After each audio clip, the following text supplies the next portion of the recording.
And here he is. It's Jim McCormick. Find him on Twitter at _Jimmy McCormick. How are you, sir? I'm doing well. I got some Schadenfreude going on with the Celtics, which is nice. Hey. It's just I'm down here in the getting swept first round basement with the Sixers. So, I mean, we're over here arguing about the corpse of Mike D'Antoni. So, you know, it's not cool, man. You don't need to be dancing on my grave. It's not that great.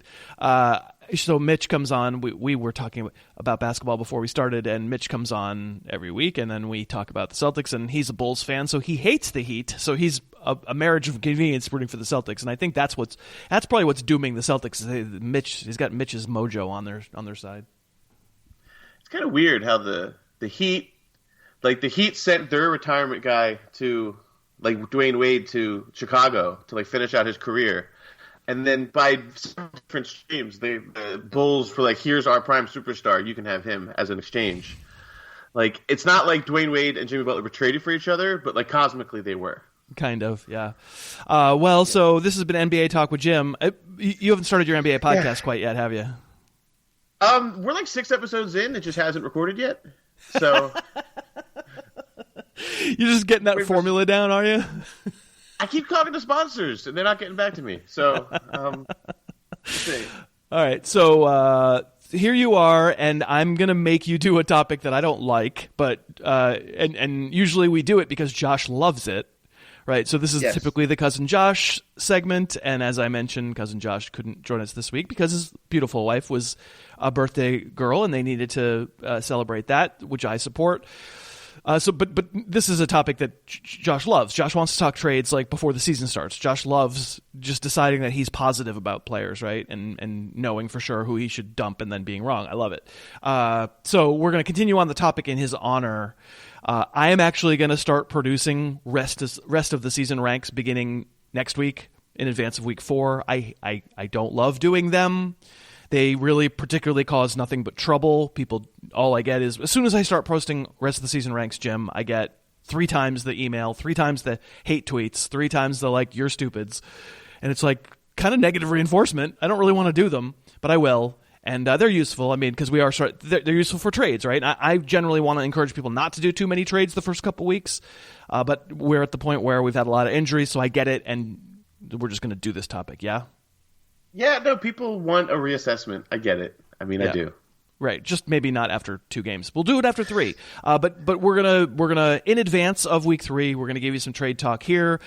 We always give you the caveat when we talk trades on this show that yes, Jim, we understand the listeners' league is much better than any league that we're in. So any trades that we're gonna propose here, obviously, we're stupid. Their reaction of not in my league, that is valid. We're doing the best we can, but listen, we're very limited. The I want to be in your league guy is my favorite commenter of all time. In the history of like fantasy football goes all the way back, obviously, and I've been in the game for a long time, and that's my favorite comment to ever get. And I've got a good amount of comments. I've been posting on ESPN for 15 years. The I want to be in your league comment is my favorite. There's this guy. It's like I feel like I'm being stalked by one guy. It's like the $2 guy from Better Off Dead, and he's just chasing me and telling me he wants to be in my fantasy football league. I mean, I do podcast appearances all summer, right, on other people's shows, and they ask me, and I say yes, and then I go on and I give my philosophy, which is usually very different from the philosophy that typically gets espoused on a lot of other shows, and then I get their fans going, "Let's check out this guy, check out this dummy. I want to be in his league." And Jim, but it's an A team. Right, Jim, you're in leagues with me. Do they want to be in leagues with me? No, I don't think so. You're generally there at the end. Okay, so we're going to do this. We're going to count down 5 potential trade acquisitions, guys. With it doesn't have to be a buy low. I have one for sure isn't a buy low on my list. Just people, often when you're talking about trade targets, you're talking about players who are undervalued. You view them as undervalued right now, but it doesn't have to be. And we'll count them down 5 through 1, and maybe we'll quickly offer potential, what you might pay to get them kind of thing. But yeah, it's very difficult to do. But we'll try to put people in the neighborhood. So who do you have at number 5? Number 5, I adopted your philosophy as well. It's not purely buy low. It's more just like buy. But But this one, because this one, he just had a good game last night, and it's Myles Gaskin. Okay. I know this is strange, but my theory was coming in, because I wrote this before he did well, but he kind of had another Myles Gaskin game. My theory is just he's on the field a lot. I don't see him leaving that position on the field a lot. It's annoying. I just think he's going to be getting 12 to 15 PPR points for you. And even after an okay primetime game, I just don't think anybody really is going to expect a lot in return for him. And running back 2 is quite gross these days, and I think you can get Gaskin for like a song. And I don't even know what that means, because a song is incredibly difficult to put together. So it sounds like it's cheap. But if somebody was like, make me a song or give me your best tight end, I'd be like, I think I'm going to give you the tight end, because my song might be terrible. How do you play a G chord again? Yeah. What? So, I mean, I think you're right about Gaskin's role being a little underappreciated. I said it off the top of the show today that just because Jordan Howard's getting a 1-yard touchdown in every game so far, he's not going to get 16 touchdowns. Gaskin is going to get some, he's going to luck into the end zone every so often. I agree. So can you give me a receiver, say, that you think could? I mean, I don't even want to say be willing to give up. I mean, Gaskin is still going to be free in some leagues, shallower leagues. Gaskin's on the waiver wire still, but in a league where he's owned and you decide you want to make a bid for him, I don't think what's the level of receiver you think would get it done? It could be pretty cheap. Just even, I don't know, any kind of name that's alive, basically. Like the Marvin Jones territory, kind of. Is that too expensive? I have no idea. That kind of range where it's like truly wide receiver 3 and below. Sure. Who cares about Marvin Jones? I mean, Marvin Jones' family loves Marvin Jones, but sure. I assume most people, if Kenny Galladay is really back, most people aren't viewing Marvin Jones as it's a bench piece. Yes, that kind of thing. Cool. A guy that you don't plan on playing, but I can just see my thing with Gaskin. I can see a time that he actually gets into your lineup, so I would be fine converting that type of exchange. Somebody who you might not be trusting every week to just a more usable scarcity thing. It's a scarcity acquisition in my idea. All right, so my number 5, speaking of last night, I'll put DJ Chark on here. So headed into this week, he was wide receiver 30, so he already wasn't living up to his, by the letter of the law, living up to where he was taken. And, of course, then he misses this game, and now the owner in your league might just be like, I don't want to play this game anymore. This is I buy low. I would swoop in. I saw the injury as it happened. Not as it happened. I watched it on film, but I talked about it on the show on Monday, way before we heard that he might miss this game. Like he had, and people were like, "Oh man, Keelan Cole went crazy in the second half. Wow, did you check out Laviska Shenault? Went nuts in the second half. This is going to be rough with DJ Chark only getting 3 or 4 targets per week." And I'm like, yeah, well, the reason that happened, he had a great first half, but the reason it happened is because he decided to be a hero, ran a crossing route, decided to run over a defensive back and hurt himself. But I would say this injury doesn't strike me as one that, unless we find out he's broken a rib or something, it's not a torn ACL. It's not a high ankle sprain. It should be fine. Once it's fine, it should be fine. And he's really good. I think we saw last night what he means to that Jacksonville passing offense. It was pretty crummy without him. So I'll say, honestly, if somebody wanted to go, if I don't know, I'll just try to find a running back, I'll guess. Would I be able to get DJ Chark if I gave you Josh Kelly? I think you could do that because it's a little bit like different directions of momentum, and whatever the last blurb on RotoWorld was like meaning Kelly's going to be positive. It's going to say, and I don't mean it as an insult. I mean like you can use recent info to your advantage, but that's something that I can see. I actually have Chark as my next guy. Not to spoiler alert. So cool. We'll talk about it. My thing was the same as like I just think the role is there. It seems kind of scattered because. Like I hear what you're saying. It seems like there was a shift and like that, like Cole. Because what happened, really, all that happened is that D.D. Westbrook got completely benched, and Keelan Cole came in and took that role. And it seems like there's more shifting going on than there is. And Chark was still getting the ball 13 to 15 yards, like down the field on every target. Like he has a fun role, and he's the number 1 target. And he's also the number 1 vertical threat on his team. So that's kind of fun to me. Yeah, he's really good player. Yeah, really good. Yeah.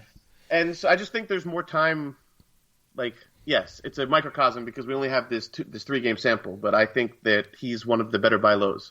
Yep, go get him. I agree. What about if I said Antonio Gibson? Would you be willing to go? Because Gibson's got a little more of a carved out early down role. Right. Maybe Kelly wouldn't be enough to get Chark. Would you if you wanted to get Chark and you had Gibson, and Gibson is clearly in starting consideration, although he's probably where you draft him, he might be muddling things as kind of a flex. Would you be willing to do that, or is that paying too much?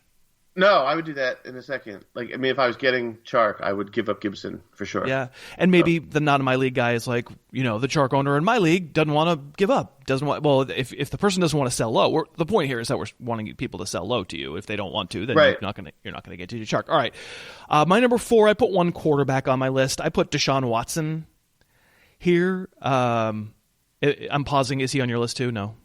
No, I just he's just a beautiful man. Love him.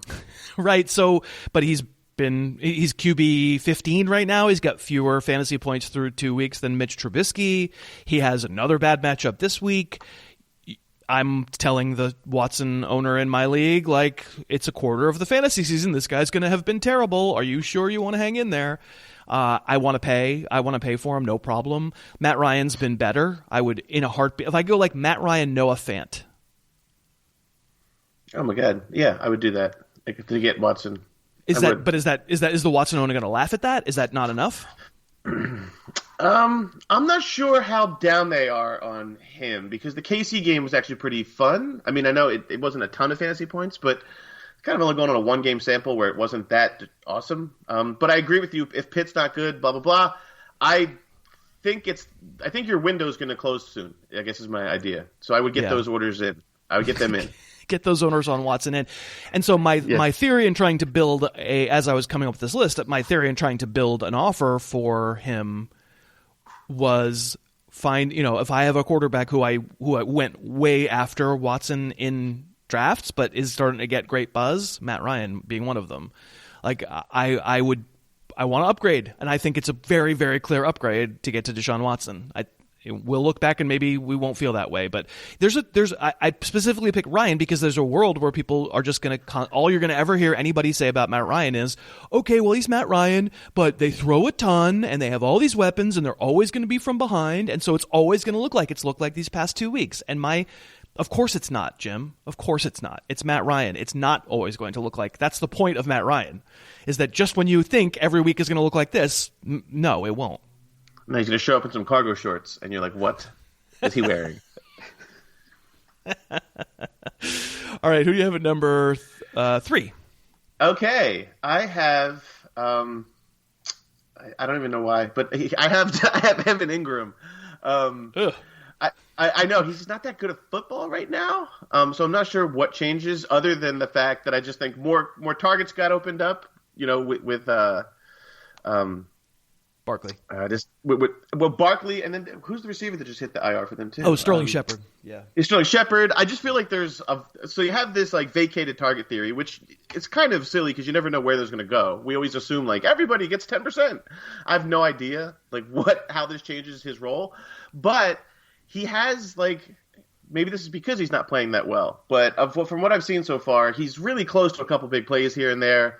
Enough so that tight end, if he caught 1 or 2 of these plays, like he dropped a touchdown in the first week, it's just things would look different. And I just don't know how many buy low tight ends there are. There aren't many. I have none on my list. Yeah, it's more like a scarcity play. I just feel like you could get into Ingram pretty cheap. I think like whoever was holding on to value, it's kind of gone. Meaning like there was this idea that he had one last bounce left. And we're still living off that rookie season, I suppose. But long story short, I think Evan Ingram has a little bit of potential to outlive, like to bounce back here, particularly because of volume. I mean, if the theory is buy low, we're talking about 8 catches for 74 yards and no touchdowns so far. Yes. Not very many fantasy points, and Daniel Jones looking just terrible. And honestly, some of what you're talking about from what I've seen when I've watched these games has been not Ingram's fault. I mean, I'm always willing to blame Evan Ingram because I think he's a better athlete than he is. But he's a really fast player, and Jones has just missed him a few times. So the theory here works. I think it's very clear if you're going to trade for Evan Ingram, you're going to be giving up a player who so far has played better and probably significantly better. But like you've been saying, someone who probably doesn't have a constant starting role on your team. Can you think of a player or two who fits that, who might get you Ingram, but you'd be willing to give up? Yeah, I mean, I think